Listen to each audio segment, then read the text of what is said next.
fisik atau alam absolut tersebut tidak dapat diketahui manusia kecuali melalui wahyu, karena hanya Allah Subhanahu wa Ta'ala yang mengetahui yang gaib, sebagaimana firman Allah. Kedua jenis alam tersebut menyebabkan ada dua jenis ilmu knowledge yang disebutkan dalam Al-Quran, yaitu ilmu tentang alam metafisik dan ilmu tentang alam fisik. Ulama Islam di masa lampau sepakat mengekspresikan ilmu metafisik sebagai makrifat yang dalam pandangan alam Islam merupakan konsep yang sangat fundamental. Oleh karena itu, ilmu dan makrifat bukanlah jenis ilmu yang sama, namun memiliki perbedaan dari isi.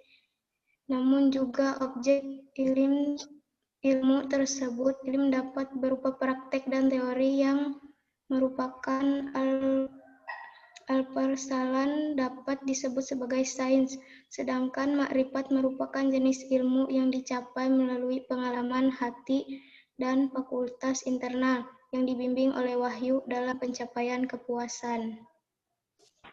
Terima kasih.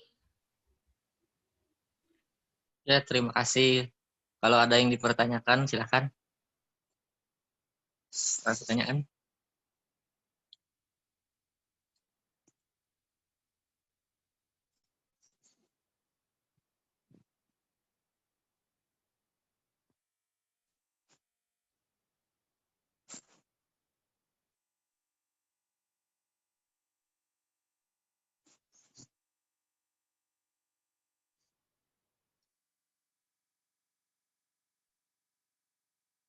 Halo.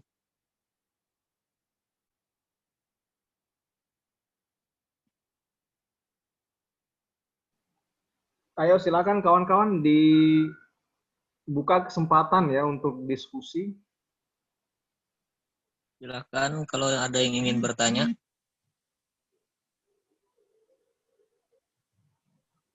Saya, Pak. Ya, silakan. Rani ya, Rani. Iya. Ya, silakan. Assalamualaikum warahmatullahi wabarakatuh. Waalaikumsalam. Saya ingin bertanya, jelaskan menurut kalian apa manfaat filsafat ilmu?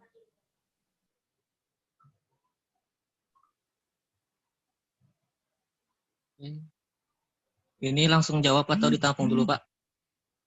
Boleh ditampung aja dulu. Oke, Pak. Maksimal 3 ya. Selanjutnya. Ya, untuk sesi pertama Iya, ini Pak. maksimal 3 pertanyaan aja dulu.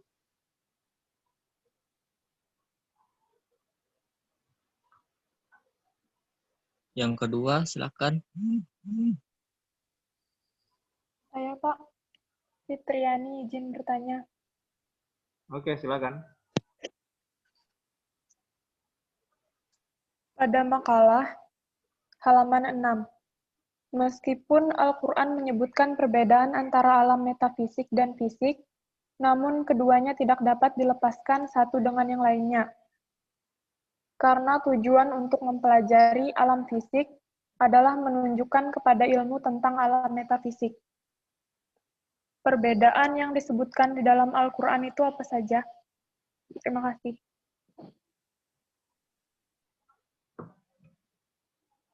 Ya, oke, kita lanjut. Pertanyaan terakhir untuk termin pertama. Saya, Pak. Oke, siapa? Alfisah ya? Silakan, Alfisah. Tinggi, Pak. Assalamualaikum warahmatullahi wabarakatuh. Waalaikumsalam. Di sini saya ingin bertanya kepada pemakalah, pada slide PPT yang keempat, pada poin mengenai dipetakan oleh ulama, ilmu dipetakan oleh ulama. Nah, seperti apa bentuk ilmu yang dipetakan oleh ulama dan berikan contohnya. Mungkin agar dijelaskan lebih rinci lagi seperti itu. Sekian, terima kasih. Ya.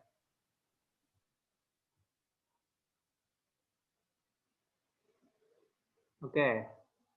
Aditya sama Ikrimah sudah catat ya tadi ya pertanyaannya? Iya, Pak.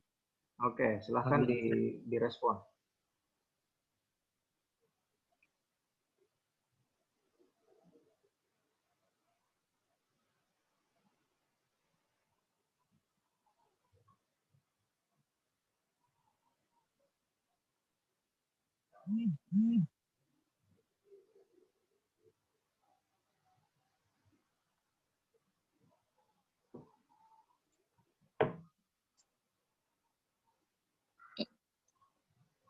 Saya akan menjawab pertanyaan dari Rani yang manfaat dari filsafat tadi.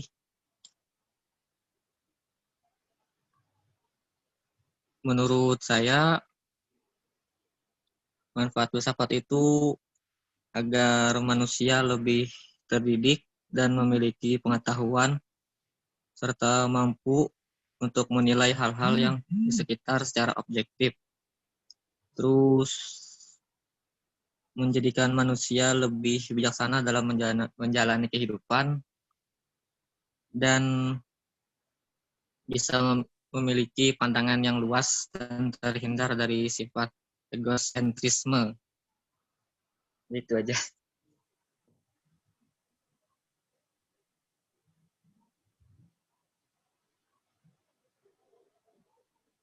Ya, oke. Tadi itu jawaban dari kelompok 7 ya, yang disampaikan oleh Aditya. Mungkin ada tambahan dari Ikrimah mungkin sebagai partner dari Aditya di kelompok 7.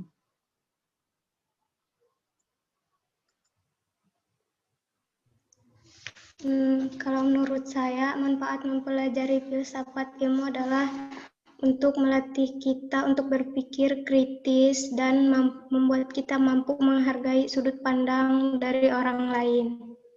Terima kasih. Ya, oke. Itu ya untuk respon terhadap pertanyaan yang pertama dari teman kita tadi. Kita lanjut ke pertanyaan yang kedua. Silakan. Aditya maupun Ikrimah, silakan.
Halo Aditya, Ikrimah.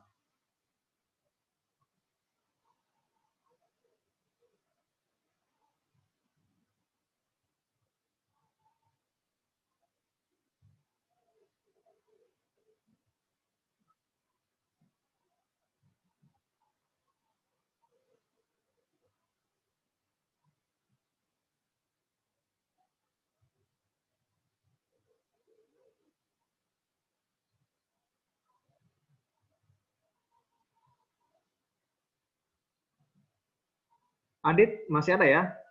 Ikrimah? Masih, Pak. Oh, ya, oke. Masih. Ya.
Maaf Pak, kalau misalkan dari kelompok lain ingin membantu menjawab, bisa nggak Pak?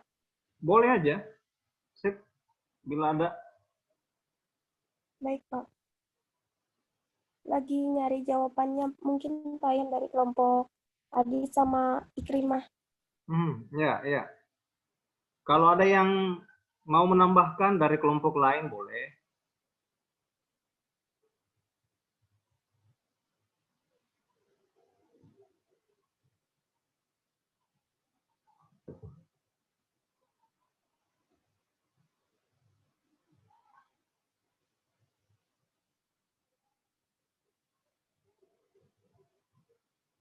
Sambil menunggu gitu ya, boleh aja, silahkan. Tadi kalau misalnya pertanyaan kedua dan ketiga ada yang mendengarkan dan merasa bahwa bisa memberikan komentar atau jawaban, saya persilahkan.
Oke, silakan. Ada respon? Pak Ulun mau jawab tadi jawaban dari Alfisah. Oke. Pemetaannya itu bersifat deskriptif dan pedagonis, dan hal tersebut memperoleh penerimaan universal dari generasi selanjutnya di seluruh belahan dunia yang dipengaruhi budaya Yunani. Contohnya itu seperti dalam karyanya Nicomachean Ethics Aristoteles yang sudah menggariskan perbedaan antara seni atau teknik dan sains atau episteme, di mana yang terdahulu merujuk pada sisi kalkulatif atau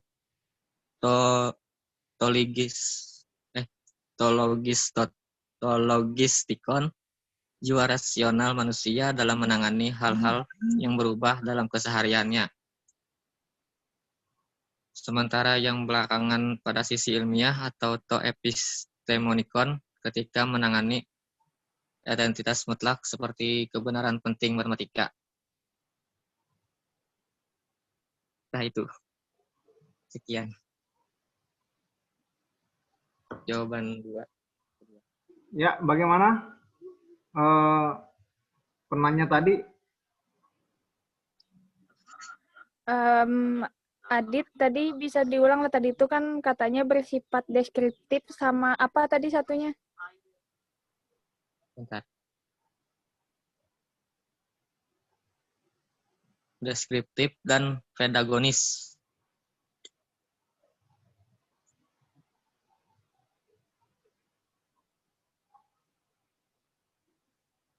Oh, oke. Bisa dipahami. Makasih ya, Din. Sama-sama.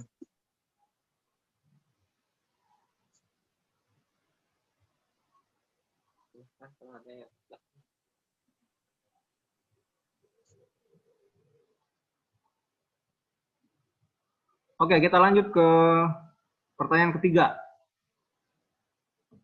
Silahkan.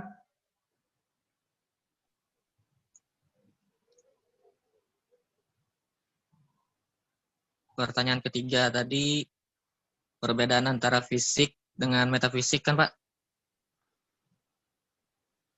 Tadi pertanyaannya ada di makalah tadi itu yang ditanyakan, halaman 6.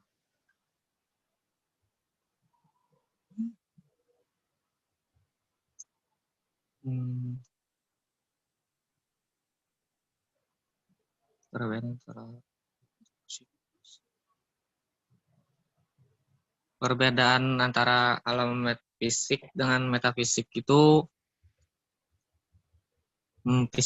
fisik itu adalah ilmu alam, ilmu yang mengenai alam, yang mempelajari unsur-unsur dasar pembentuk alam semesta. Sedangkan metafisik itu adalah cabang filsafat yang berkaitan dengan proses analitik atas hakikat fundamental. Itu.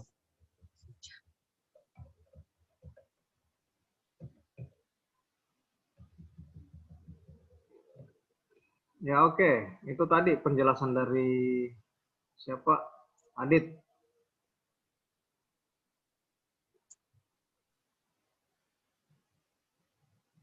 Tinggi, Pak. Ya oke. Sekarang kita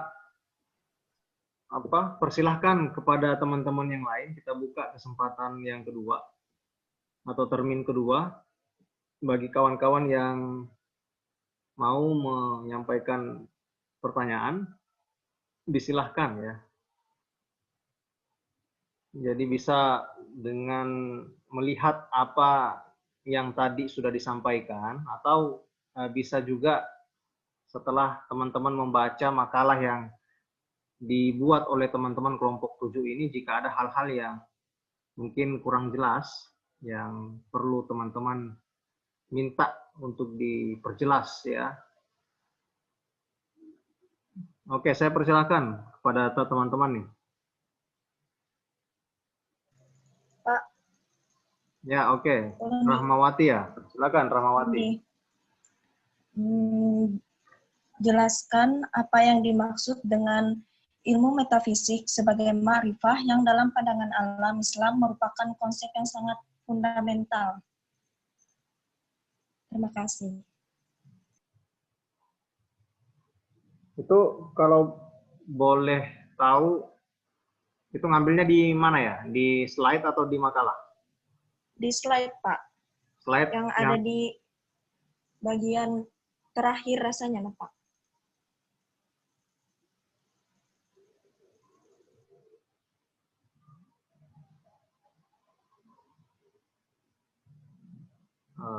Bagian terakhir. Berarti slide yang kelima. Ini, Pak. Itu kan ada 2 poin tuh. Di poin keberapa? Poin pertama atau poin kedua? Di poin kedua, kalimat 1. Baris keberapa? 2, 3. Di baris ketiga, Pak. 3 ya.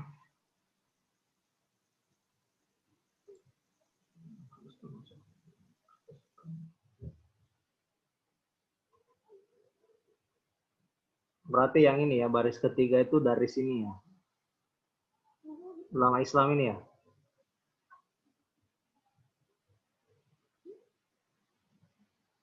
Ini, Pak. Merupakan konsep yang sangat fundamental. Ya, yang sangat fundamental ini ya, sampai di fundamental ya.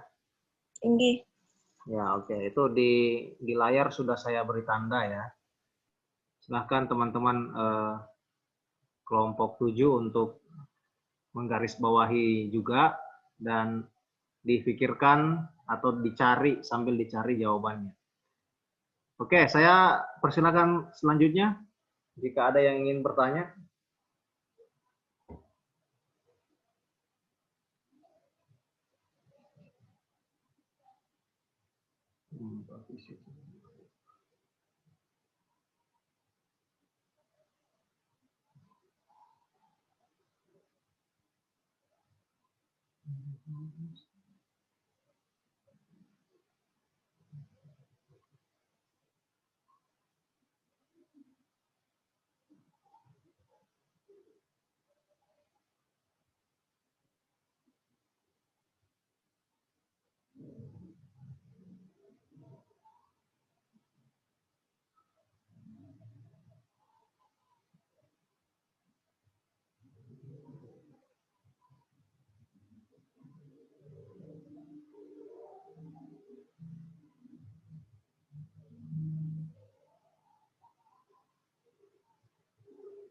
Oke, ada yang menambahkan pertanyaan? Ulun, Pak. Oke, siapa deh? Ulfa. Oke, silakan Ulfa. Contohnya ilmu tentang alam metafisik dan ilmu tentang alam fisik itu seperti apa? Oke, berarti ini ya. Masih di slide kelima. Nah, di sini. Contoh. Ya.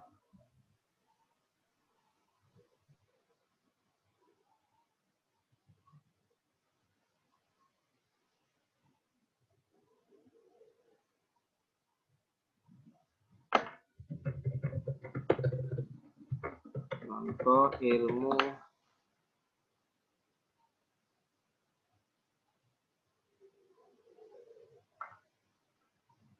alam metafisik dan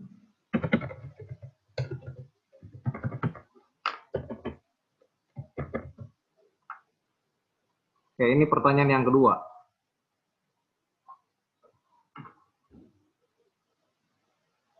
Oke ya, Ikrimah dan Adit sudah mencatat. Saya harap seperti itu. Terus mungkin yang terakhir ya, pertanyaan yang terakhir jika ada.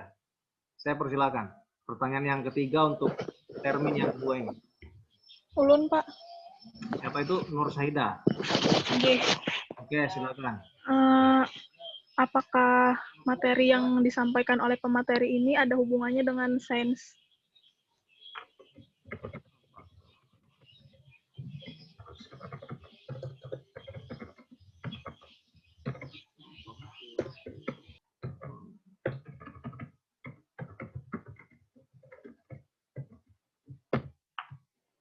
Ya, ini pertanyaan yang ketiga ya dari Sahida. Ya, apakah materi yang disampaikan oleh kelompok 7 ini memiliki kaitan atau hubungan dengan sains? Oke ya, ini sudah saya tampilkan di sini.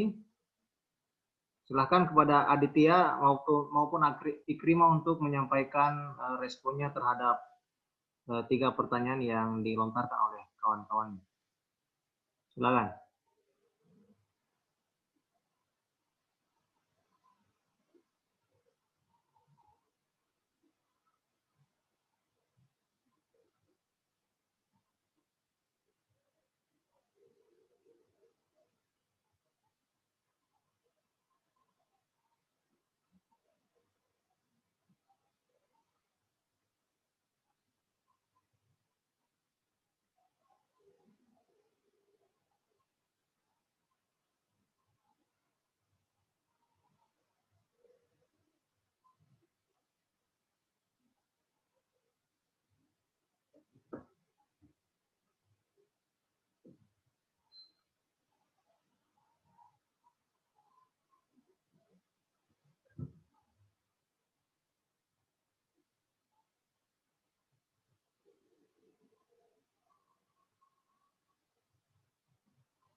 Assalamualaikum.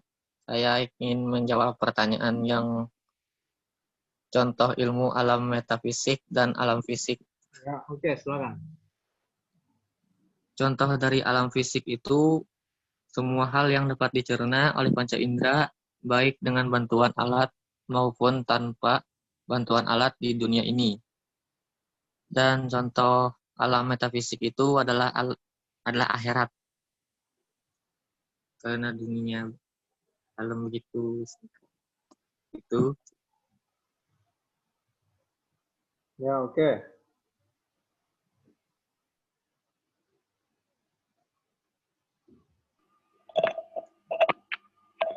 Oke, selanjutnya mungkin ada yang ingin ditambah oleh Ikrimah.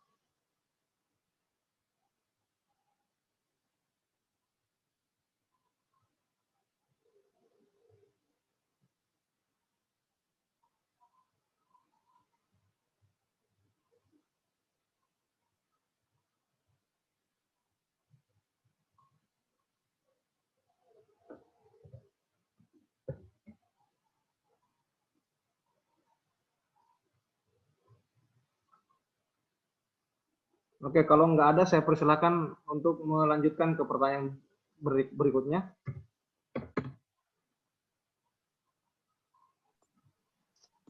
Pertanyaan pertama dan yang ketiga ya, belum direspon.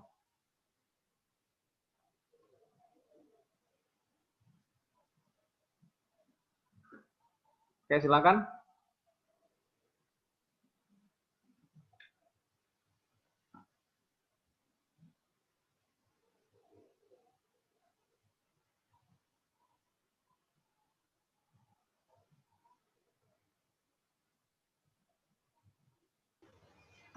Saya akan menjawab pertanyaan yang ketiga. Oke. Apakah materi yang disampaikan kelompok kami memiliki kaitan dengan sains? Syarat ilmu sains dan kelompok kami itu sangat berhubungan karena sains itu dapat diartikan sebagai common sense yang diatur dan diorganisasikan melalui pendekatan terhadap benda-benda atau peristiwa dengan menggunakan metode observasi yang teliti dan krisis. Sains merupakan juga suatu metode berpikir yang bersifat objektif, yang tujuannya untuk menggambarkan dan memberi makna terhadap dunia faktual. Itu saja. Ya, oke.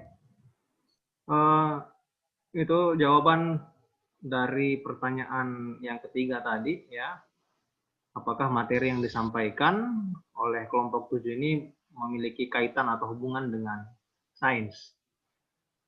Oke, mungkin dari Ikrimah ada yang ingin ditambahkan?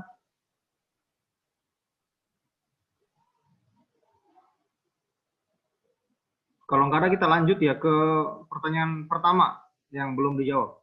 Silakan, Aditya dan Ikrimah.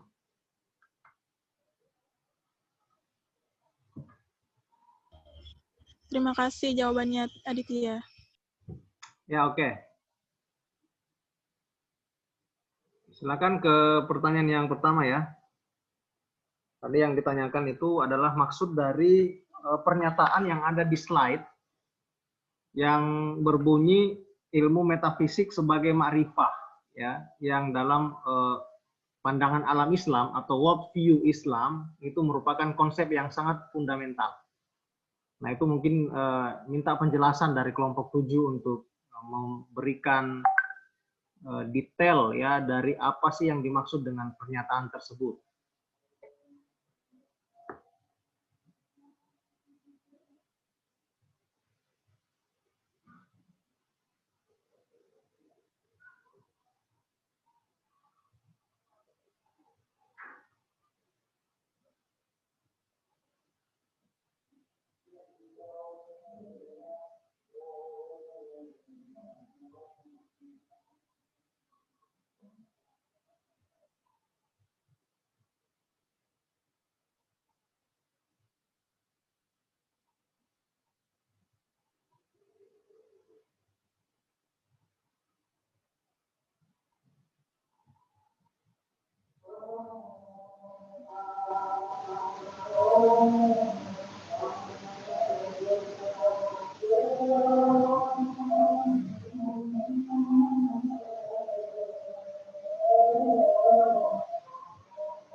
Maaf Pak, untuk pertanyaan yang pertama itu ya bisa jawab Pak. Oke. Sip. Oke. Baik, kalau begitu ya teman-teman semua, kita cukupkan ya untuk diskusi ya, karena tadi sudah ada 6 pertanyaan yang terbagi dalam 2 termin yang disampaikan oleh teman-teman yang lain ya. Dan alhamdulillah sebagian besar dari pertanyaan tersebut sudah direspon oleh teman-teman pemakalah ya, yaitu Aditya dan Ikrimah. Oke, ini sebelum saya melangkah ke sesi selanjutnya ya. Ini sekedar menambah informasi terkait dengan apa yang sudah disampaikan tadi ya.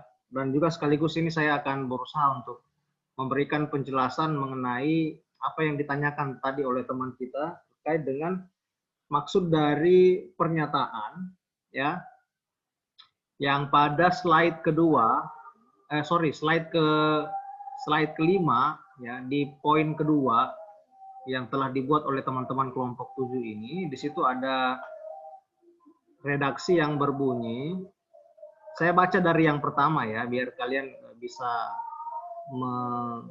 mengikuti gitu ya. Nah, jadi dalam slide tersebut di poin kedua disebutkan bahwa kedua jenis alam tersebut ya. Jadi alam ini merujuk ke penjelasan poin yang pertama ya. Nah, jadi alam metafisik dan alam fisik ya. Yang metafisik itu diistilahkan alam al-ghaib dan alam fisik itu adalah al-alam asy-syahadah ya. Nah, kedua alam tersebut ya menyebabkan adanya 2 jenis ilmu atau knowledge yang disebutkan dalam Al-Qur'an. Yaitu ilmu tentang alam fisik dan ilmu tentang alam metafisik ya. Nah, jadi karena adanya 2 pembagian alam tersebut, maka dalam Islam itu juga membedakan ya antara jenis ilmunya ya. Jadi ada ilmu yang berbicara tentang alam fisik, ada yang tentang metafisik. Nah, selanjutnya yang juga menjadi yang merupakan pertanyaan dari teman kita tadi, di sini ada redaksi yang berbunyi, ulama Islam di masa lampau sepakat mengekspresikan ilmu metafisik sebagai ma'rifah yang dalam pandangan alam Islam ya, yang juga dikenal dengan istilah worldview Islam, merupakan konsep yang sangat fundamental ya. Nah, jadi begini ya, secara sederhana mengapa ulama Islam itu mengkategorikan alam metafisik atau alam al-ghaib ini sebagai sesuatu yang sangat fundamental? Sebab di situ kita berbicara tentang sesuatu yang oleh orang Barat ya, atau secara umum oleh orang yang bukan Islam itu tidak dipercayai. Apa yang saya maksud? Yaitu perkara-perkara yang gaib ya dalam kehidupan ini itu bagi mereka yang tidak berkeyakinan Islam itu tidak percaya. Maka konsekuensi dari ketidakpercayaan itulah yang bisa mengakibatkan sesuatu yang masalah yang sangat serius kalau itu tidak diyakini atau tidak diimani. Sebab apa teman-teman semua? Kalau kita berbicara alam gaib itu kan berarti sesuatu yang tidak kasat mata. Ya, tadi kan sudah dijelaskan oleh teman-teman kita kelompok 7. Fisik itu kan yang nampak, yang kelihatan, yang dapat kita indera, ya, yang dapat kita lihat, kita dengar, kita sentuh, dan seterusnya. Nah, sementara alam-alam sesuatu yang gaib itu adalah sesuatu yang bisa jadi indera kita tidak mampu menjangkaunya, ya. Maka saya kembali lagi, kenapa ini sangat fundamental? Sebab di situ kita pasti berbicara tentang Tuhan, ya kan? Berbicara tentang Allah Subhanahu Wa Taala, berbicara tentang surga dan neraka, berbicara tentang malaikat, ya kan? Berbicara tentang hari akhir atau akhirat, ya kan? Nah, ini tentu ajaran yang sangat mendasar dalam ajaran agama kita, ya. Nah, jadi itulah alasan kenapa disebutkan oleh ulama ya di masa lampau bahwa al-alam al-ghaib ini adalah sesuatu yang sangat fundamental. Sebab itu berkaitan dengan keimanan kita, ya, keimanan kita. Sementara kita semua tahu bahwa dalam Islam itu ada 6 pilarnya, ada 6 rukunnya, ya, yang beberapa diantaranya itu masuk dalam perkara-perkara gaib, ya kan? Iman kepada malaikat, iman kepada hari akhir, itu kan semua perkara-perkara gaib yang kita semua yakini, ya, kita semua yakini bahwa semua itu ada. Malaikat itu ada, surga neraka itu ada, gitu kan? Allah itu ada, gitu. Nah, kalau misalnya kita berbicara dengan orang yang bukan Islam, itu nanti dia akan bilang, wah, mana Tuhanmu? Malaikat itu kayak gimana? Dia itu nggak percaya karena emang titik pijaknya itu berbeda, gitu. Mereka tidak percaya sama hal-hal itu. Jadi mereka percaya ketika itu kelihatan. Itu dapat dilihat oleh panca indera, kemudian bisa diobservasi, dan seterusnya dan seterusnya. Nah, sementara kalau dalam Islam tidak, ya. Itulah kemudian kenapa dalam Islam itu kita tidak boleh mendewakan yang namanya rasionalitas kita, akal pikiran kita, ya. Sebab ada hal-hal yang oleh akal pikiran kita itu tidak mampu dijangkau. Nah, jadi itu maksudnya. Kenapa sangat fundamental? Fundamental itu kan sesuatu yang sangat mendasar, ya, sangat mendasar. Sehingga ini perlu betul-betul kita pahami, ya. Nah, jadi makanya kenapa saya sengaja memberikan kalian materi bahasan tambahan tentang filsafat Islam filsafat dalam perspektif Islam, biar kita utuh dalam memandang ilmu ini. Sebab kalau yang sebelum-sebelumnya itu kan memang sangat barat sekali, ya, bahasan-bahasannya itu kita merujuk pada tokoh-tokoh filsuf barat yang dalam khazanah keislaman itu beberapa pandangannya justru berkebalikan, ya, dengan ajaran agama Islam, ya. Ada beberapa lah gitu kan. Makanya saya kemarin juga memberikan kalian soal berupa saya meminta kalian untuk mengkritisi pandangan filsuf-filsuf barat itu, ya, agar supaya kalian dapat melihat mana sesuatu yang dapat kita ambil sebagai sesuatu yang positif bagi kita, dapat kita istilahnya adopsi, tapi ada juga hal-hal yang secara istilahnya keimanan lah kalau boleh saya istilahkan, itu tidak sesuai dengan apa yang kita yakini, gitu ya.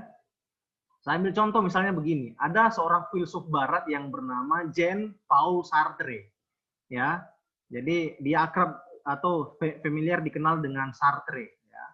Nah, dia itu punya pandangan dalam aliran filsafatnya bahwa segala sesuatu itu agar kita ketahui, kita harus bisa merasakan langsung, ya. Jadi biar kita agar kita dapat mengetahui hakikat dari sesuatu itu, maka kita harus ikut merasakan langsung. Oke, sebentar ya, kita break dulu. Ini sudah azan zuhur di sini, ya. Kita break sebentar.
Ya, oke.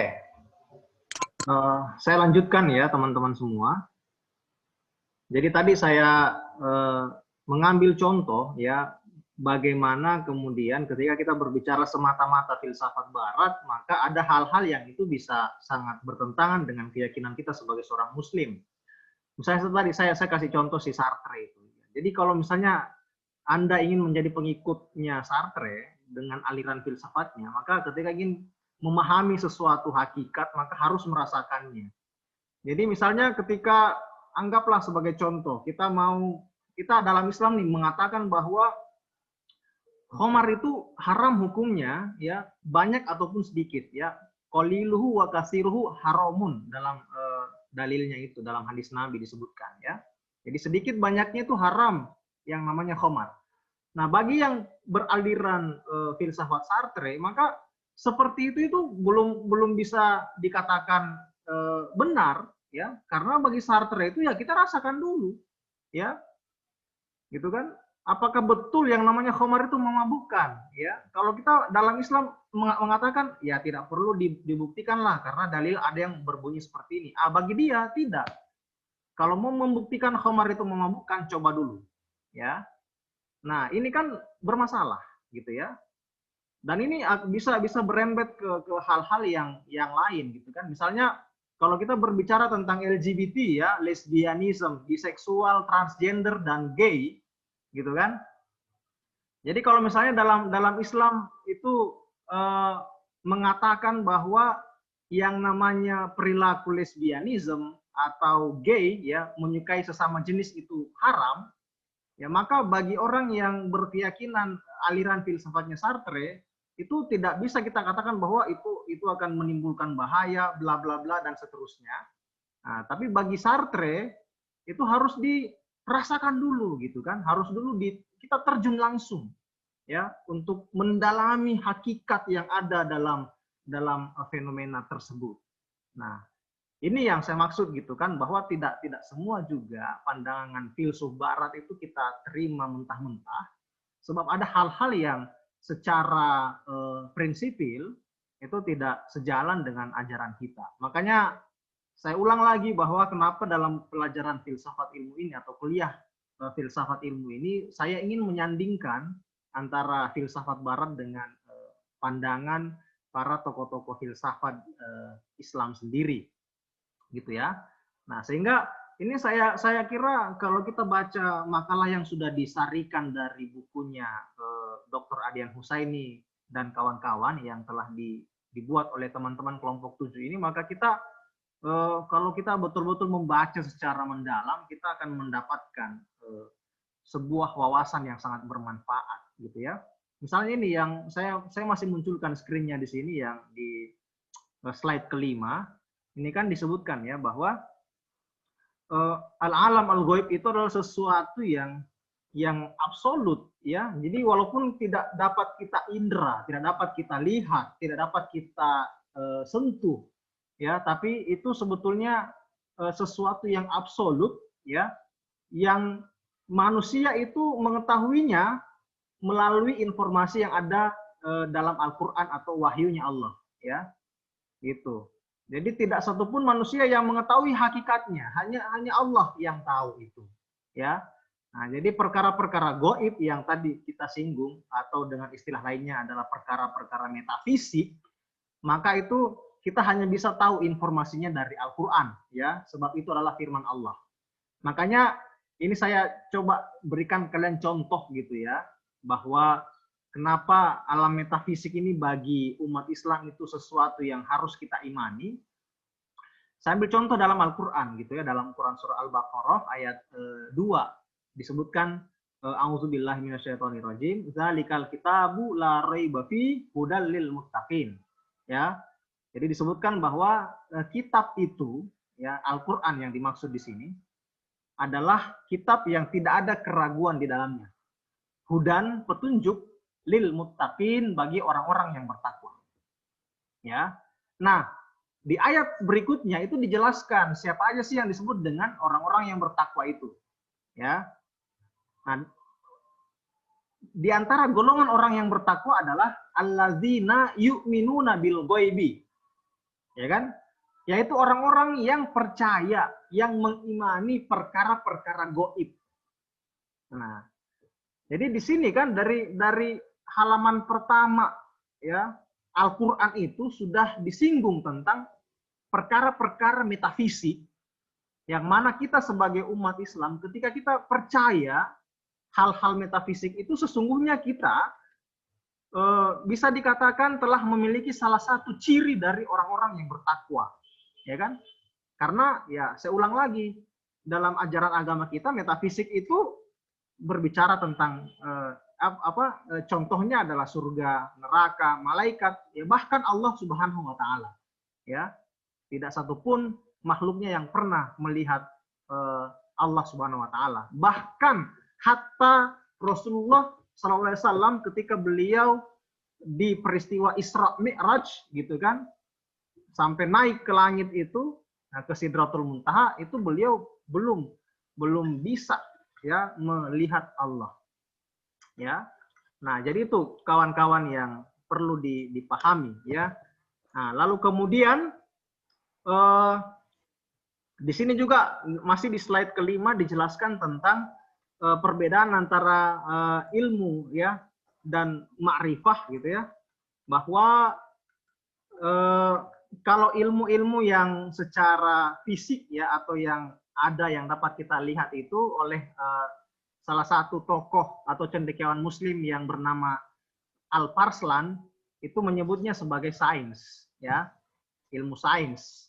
Jadi apa yang bisa kita lihat, apa yang bisa kita indra, apa yang bisa kita observasi, apa yang bisa kita teliti, itu ya masuk dalam kategori ilmu-ilmu sains ya. Sedangkan ma'rifah itu merupakan jenis ilmu yang hanya dapat dicapai melalui pengalaman hati atau fakultas internal yang dibimbing oleh wahyu dalam mencapai kepuasan ya, hingga nanti kemudian dapat mencapai derajat nafsu mutmainnah gitu ya. Nah, jadi kalau kita berbicara tentang hal-hal yang metafisik, maka memang saya katakan orang yang tidak beragama Islam itu pasti tidak akan bisa merasakan bagaimana ketika kita berbicara tentang iman kepada malaikat, iman kepada hari akhir, gitu kan? Itu dia nggak akan pernah merasakan bagaimana sensasinya itu, ya. Karena mereka dari awalnya, dari titik pijakannya, dari awal itu sudah tidak percaya, gitu, ya, sudah tidak percaya tentang itu semua, gitu ya. Dia tidak percaya bahwa ternyata setelah kita mati ini masih ada kehidupan selanjutnya, kehidupan kedua yang kekal abadi selama-lamanya. Itu mereka tidak percaya, gitu, ya. Jadi sehingga di sini disebutkan bahwa hal-hal yang sifatnya metafisik itu hanya betul-betul bisa dirasakan melalui pengalaman-pengalaman hati yang mungkin secara yang secara umum dikenal dengan istilah pengalaman spiritual, gitu ya, atau fakultas internal yang dibimbing oleh wahyu. Nah, kalau kita berbicara wahyu, ya kita di situ berbicara Al-Qur'an, ya. Nah, tentu bagi orang-orang yang tidak mengimani Al-Qur'an, dia tidak percaya tuh, ya, isi Al-Qur'an itu, ya. Nah, makanya memang ini kita hari ini kan dihadirkan atau dihadapkan dengan persoalan-persoalan yang sangat banyak dan multidimensi, sehingga kita perlu betul-betul menguatkan dasar-dasar kita yang secara fundamental ini sangat-sangat vital posisinya dalam kehidupan untuk agar kita tidak salah kaprah dan tidak salah paham. Saya terakhir ya dalam penjelasan saya ini, saya sangat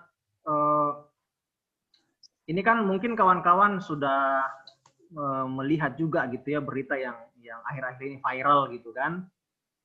Saya tidak ingin menyinggung tentang penyebab utamanya, tapi saya ingin fokus pada apa yang disampaikan oleh salah satu public figure ya atau artis tanah air ya, yang secara terang-terangan mengatakan bahwa dia itu mending memilih masuk neraka aja, gitu kan? Mungkin kalian kenal lah siapa yang melontarkan pernyataan seperti itu. Karena apa katanya? Dia bilang, ya nanti saya di neraka bakal ketemu sama teman-teman artisnya katanya. Ya, lebih banyak nanti teman-teman artisnya yang sudah mati itu dan yang akan mati itu masuk neraka dan ya biar reunian gitu dia. Ya, padahal yang mengatakan ini kalau nggak salah dia juga Muslim gitu ya. Nah jadi ini yang saya katakan dia public figure ya, mungkin saja ada yang ikut dengan apa yang dia sampaikan itu ya. Ketika dia mendengarkan perkataan artis idolanya, dia mungkin akan terpengaruh. Oh iya ya, kayaknya udahlah kita nggak usah pusingin neraka surga itu nggak usah dipusingi ya. Tapi ingat ya, saya sangat tersentuh dari tulisan yang disampaikan oleh Ustadz Umar Mita ketika beliau merespon ya pernyataan si artis tersebut ya. Beliau ngasih ilustrasi kayak gini.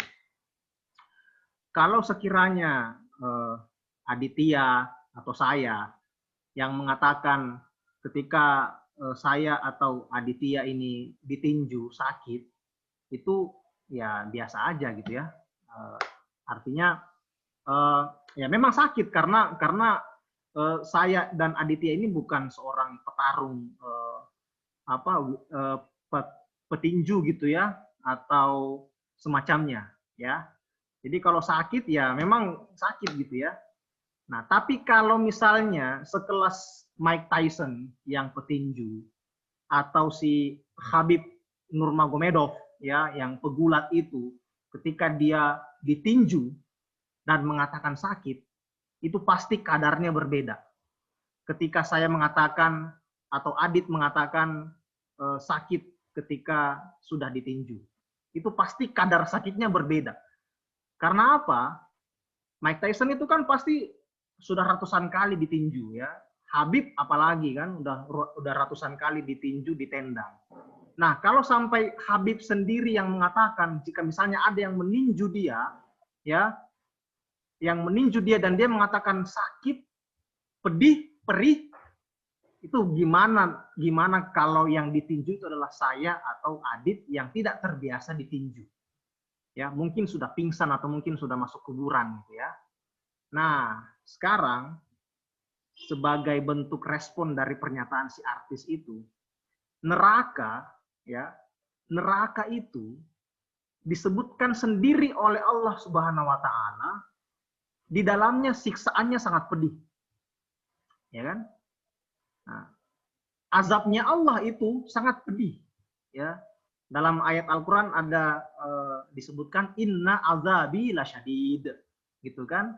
Sungguh azabku, kata Allah, sangatlah pedih, sangatlah perih, sangatlah keras. Ya kan? Kemudian siksa neraka itu Allah sendiri yang bahasakan bahwa neraka itu nanti isinya kamu akan tersiksa gitu.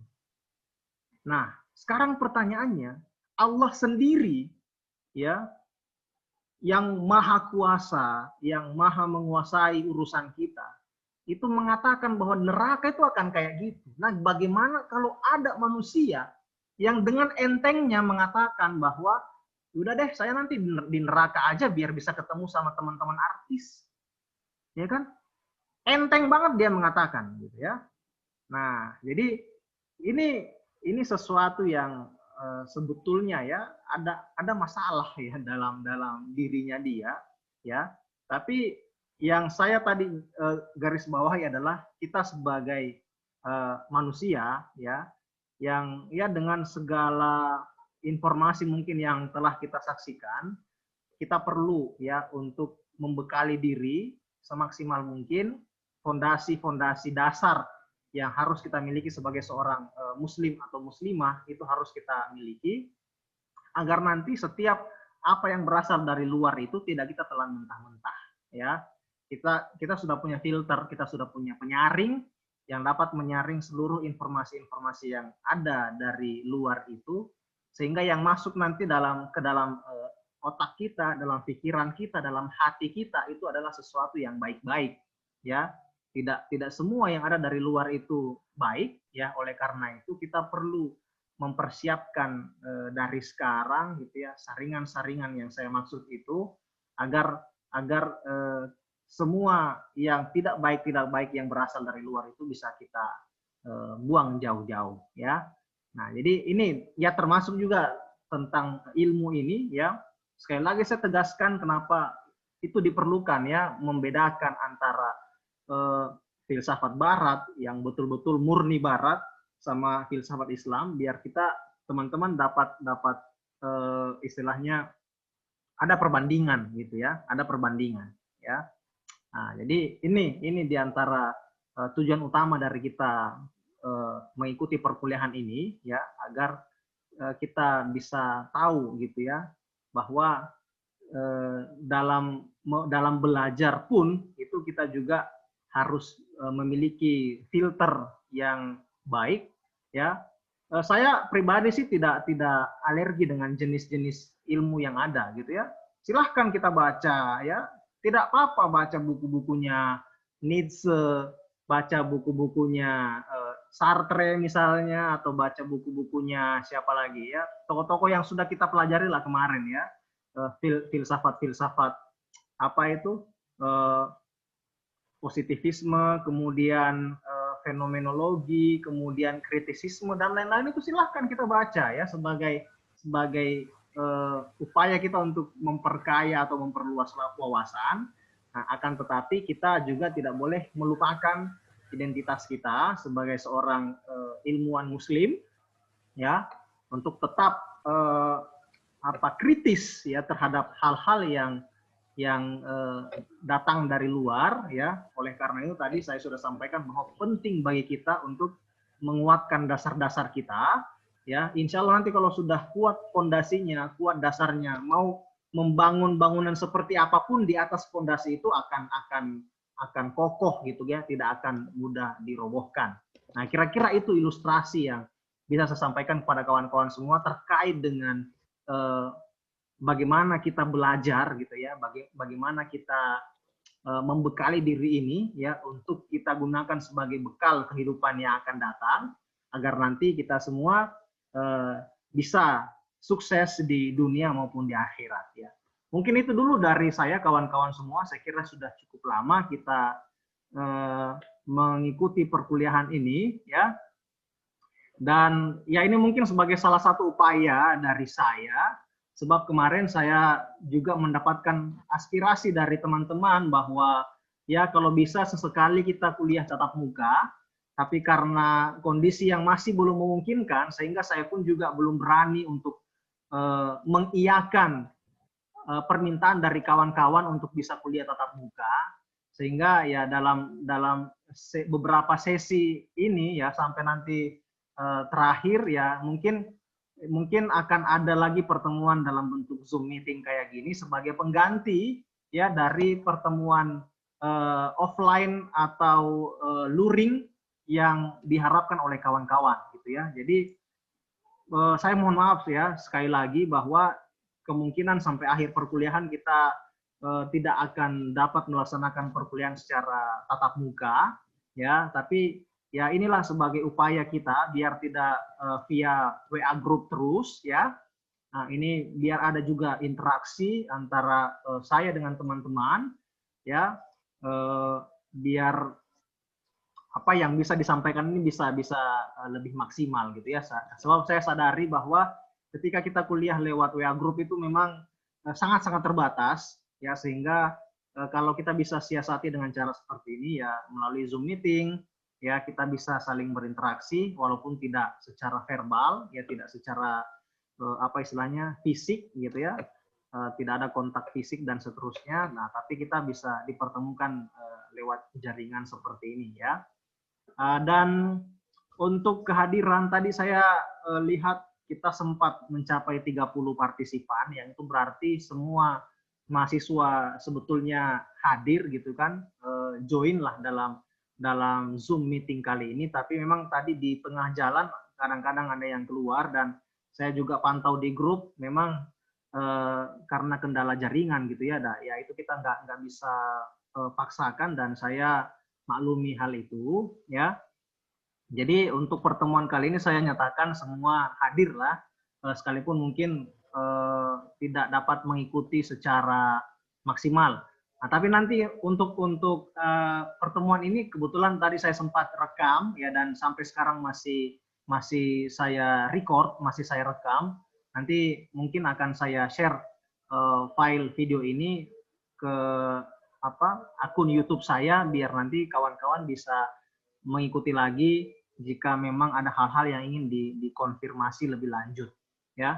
Mungkin itu dari saya teman-teman semua. Terima kasih sekali lagi atas partisipasi kawan-kawan dan juga kehadiran kawan-kawan, juga terkhusus kepada kelompok 7 Aditya dan Ikrima yang sudah menyampaikan makalahnya pada kesempatan kali ini. Semoga kelompok-kelompok berikutnya bisa lebih baik gitu ya. Mungkin itu dulu dari saya. Jika ada yang ingin disampaikan oleh kawan-kawan, saya persilakan.